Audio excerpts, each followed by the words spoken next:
여러분 안녕하세요. 오랜만에 만나요. 오늘은 어린 여러분에게 지혜라는 것에 관해서 여러분에게 말씀을 드리려고 해요.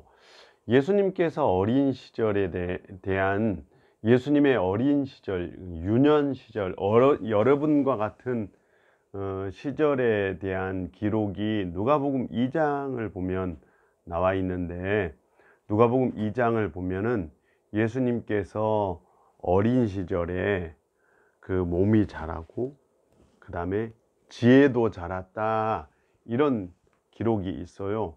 예수님이 지혜가 얼마만큼 자랐냐면, 한 번은 예수님께서 12살쯤 되었을 때 아버지 엄마를 따라서 유월절을 지내려고 예루살렘에 갔다가, 예루살렘에서 같이 엄마랑 아빠랑 돌아와야 되는데 돌아오지 않고 없는 거예요.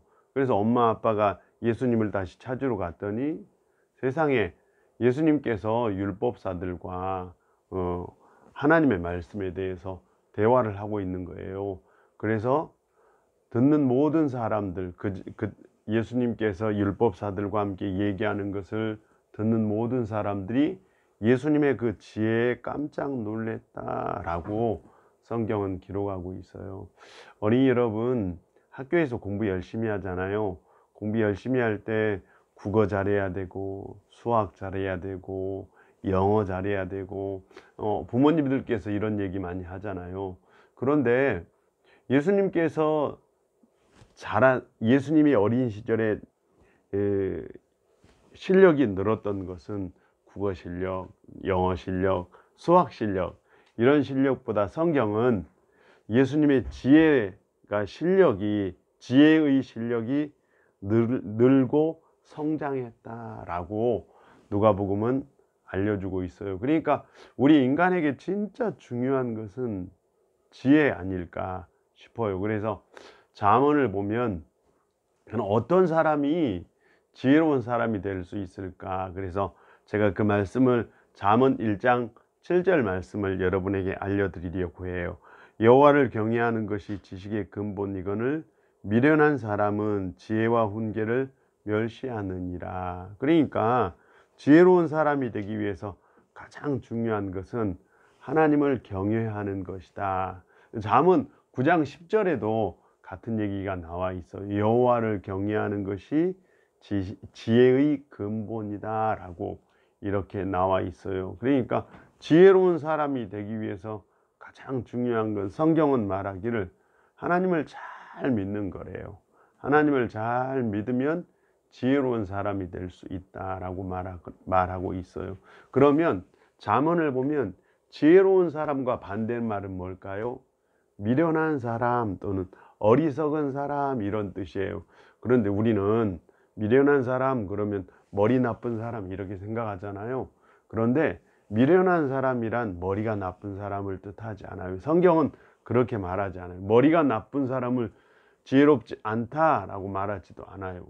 그러면 지혜롭지 않는 사람, 다시 말해서 어리석은 사람, 미련한 사람은 어떤 사람인가? 제가 말씀 한 구절 읽어 드릴게요. 잘 들어보세요. 이익을 탐하는 모든 자의 길은 다 이러하니라.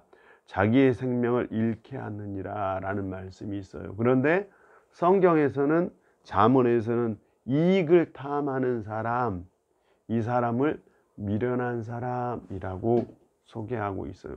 세상에는 자기 이익만을 막 쫓아가는 사람이 있고, 어떤 사람은 자기 이익만을 쫓아간 것이 아니라 하나님의 뜻이 무엇인가 생각해보고 살아가는 사람이 있고, 하나님이 뜻이 무엇인가 생각해보고 살아가는 사람이 지혜로운 사람이고, 예수님께서는 어린 시절부터 하나님의 뜻이 무엇인가 생각하며 살았대요. 그런데 반대로 지혜롭지 않는 사람, 미련한 사람, 어리석은 사람은 무언가 이익을 쫓아가는 것. 이것이 이익이 되나 안 되나.